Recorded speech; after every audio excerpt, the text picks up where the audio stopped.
Hello, everyone. I'm Janelle Bailey from Temple University in Philadelphia, Pennsylvania in the US. I'm delighted to talk with you today about mixed methods designs for astronomy education research. Obviously, this is a short presentation. We won't be able to cover everything, but I hope to provide you with a few resources at the end. So mixed methods is defined by John Cresswell as a methodology and a method to research in the social, behavioral, and health sciences, in which the investigator gathers both quantitative, closed-ended, and qualitative, or open-ended, data, integrates or combines the two, and then draws inferences, called meta-inferences, from the integration that provides insight beyond what can be learned from the quantitative or qualitative data. So in other words, what we're doing is taking pieces of what we're used to with quantitative research and adding qualitative pieces and combining those in a meaningful way to give us more information than what we would be able to otherwise get. What mixed methods is not simply gathering both types of data without integrating them. Simply a label to apply without careful consideration of the design.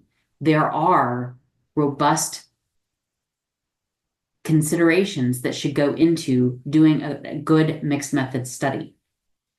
It's not mixed model research. Mixed models are a particular type of quantitative approach that takes into account nested data. This is not that.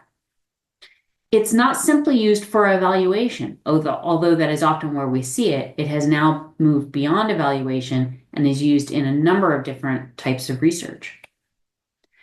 It is not simply the addition of qualitative data to an inherently quantitative design. In other words, don't just tack on a few interviews at the end. It is not content analysis such as scores or categories from qualitative data. So in other words, taking your qualitative data, your text, and scoring it and doing nothing else with it. Not saying that's bad, just saying that's not mixed methods. And finally, it's not simply collecting multiple either qualitative data sources or multiple quantitative data sources and putting those together. Cresswell defines a number of essential characteristics of mixed methods studies: that they collect and analyze quantitative and qualitative data in response to research questions, that they use rigorous qualitative and quantitative methods, so each one has to stand robustly on its own as well as be brought together, incorporate procedures within a mixed methods design, integrate that qualitative and quantitative data into the design, draw meta-inferences from this integration, and include a worldview and theory. For the remainder of this talk, I'm going to focus on two of these essential characteristics: collecting and analyzing the data and integrating the data in the design. So when we collect and analyze quantitative data, what does that look like? Our quantitative data are closed-end questions. So Likert scales, multiple choice questions, those sorts of things where your participants are forced to choose something from a selection that's provided. Quantitative measures tend to measure variables. We talk about variables such as knowledge or self-efficacy or interest. And those quantitative values that come out, or the data that can be produced, can be analyzed through various statistical means. Which statistics depend on the type of quantitative data you have and the research questions you're asking, but statistics are appropriate for them. In the case of qualitative data, we're looking at things that are open-ended questions that can come in the form of text, such as students' open-ended responses to a question or an essay. It can come from audio or video, like interviews, or it can be observations of a situation in which your participants are engaged. And you might analyze that data through a thematic analysis. There are three basic designs in mixed methods research. Convergent, sometimes also called concurrent designs, usually has the data collected simultaneously. And if they're not collected exactly at the same time, they're at least kind of treated separately as if they were pretty close. The qualitative and quantitative strands are analyzed separately first. You analyze all the quantitative in one way, you analyze the qualitative in one way, and then after both analyses are done, you compare and merge the results. One way that might be done is through data transformation. For example, you might be looking at student work and analyze it both for the themes about what they talk about in that work, but you might also score it on a rubric, which means you can then use the scores in a quantitative type of analysis or combine it with the quantitative data that you collected in other ways. Explanatory sequential has the quantitative data collected first and then the qualitative after that. And in particular, the qualitative component is designed to explain the quantitative findings from personal experiences. So you're asking your participants to help you understand why the quantitative results came out the way they did. It is often used to explain unusual or surprising results in more detail. The third basic design is exploratory sequential. In this case, it's the other way around. You're doing your qualitative collection first and then your quantitative. The qualitative component is used to explore the ideas, figure out how to ask the questions that then are used in the quantitative data collection. This is often used for instrument development or to adjust existing instruments for cultural sensitivity and context. Okay, so in the case of the two sequential designs, it's not just about data collection, but also analysis. You have to do the first part of the data collection and analysis and use that analysis to inform the second part of data collection and analysis. Whereas Convergent, you're treating them separately and then bringing them together after both are analyzed.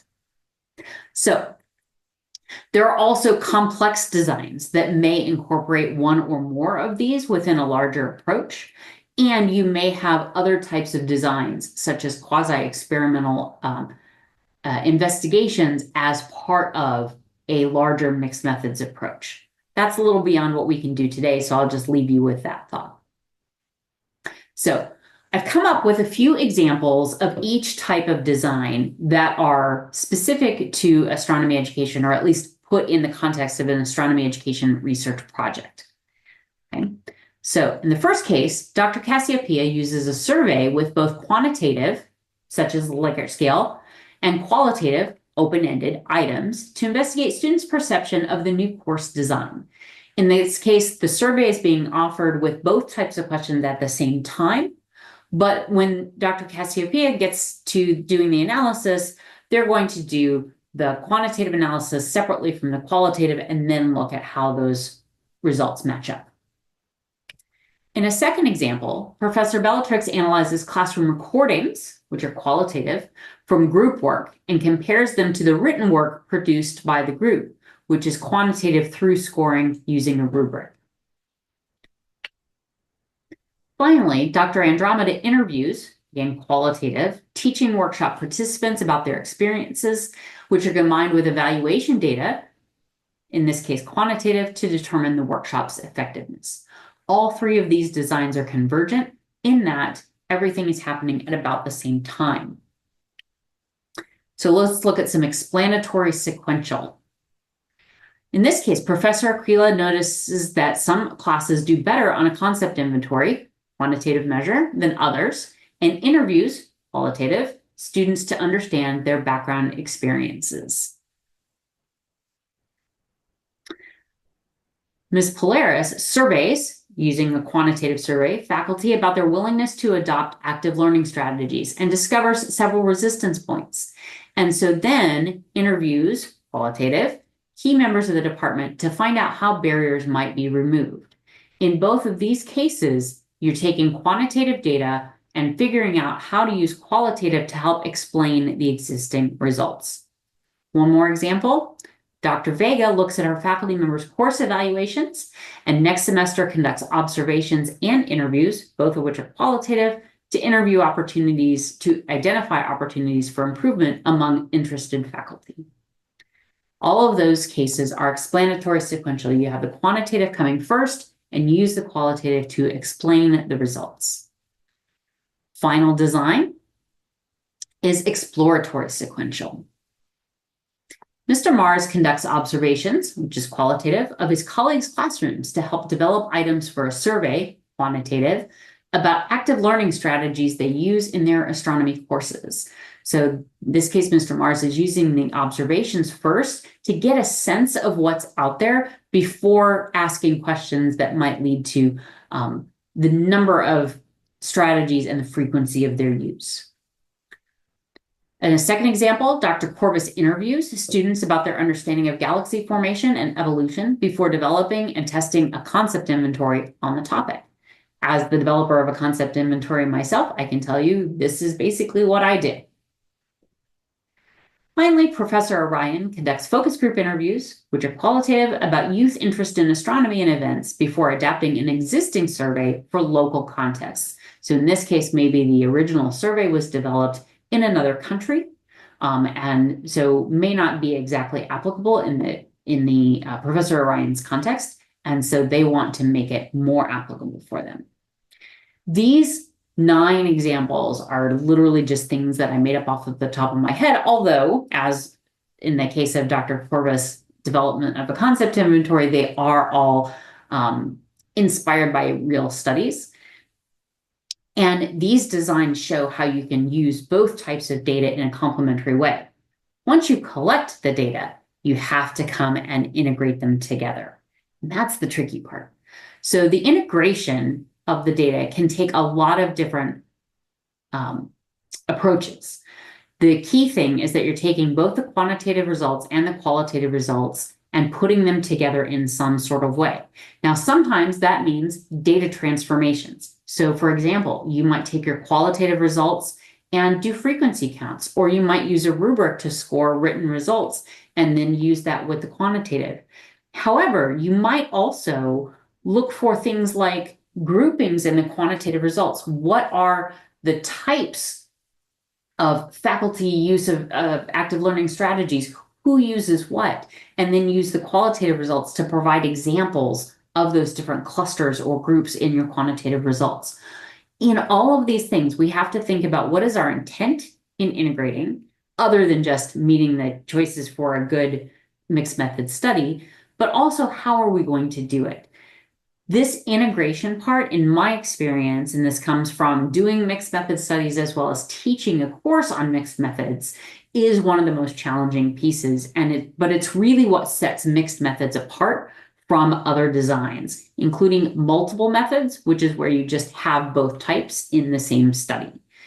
Integration of results is what really lends power to mixed methods designs and helps set you up for some really interesting things that can be built upon. So a few resources that might help you if you are interested in approaching astronomy education research through a mixed methods design. The Cresswell book at the first line is the one that I quoted from. This is a concise introduction to mixed methods. It's relatively inexpensive and small and straightforward. The next one, Fetters, is a nice little article that I believe is open access. It uses equations to describe the different types of mixed methods and how you might think about how mixed methods can contribute to the research in a way that's greater than qualitative or quantitative on their own. The same Fetters also wrote a book called the Mixed Methods Research Workbook, which has a series of activities to help you design, implement, and publish mixed methods studies. It's got some really practical steps and things to think about. And then Plano Clark has an article in Contemporary Educational Psychology called Meaningful Integration within Mixed Methods Studies, identifying what, why, what, when, and how, which has some great examples of thinking about that integration piece. Finally, there's a journal of mixed methods research. Now, this journal doesn't have a lot in the way of astronomy education, but it does have nothing but mixed methods design. So if you want to get a good feel for like what the designs are and how they're used and how they're written about, this is a great source to go to. So again, my name's Janelle Bailey. Thank you very much for listening in and wish you the best of luck if you start to engage in mixed methods research.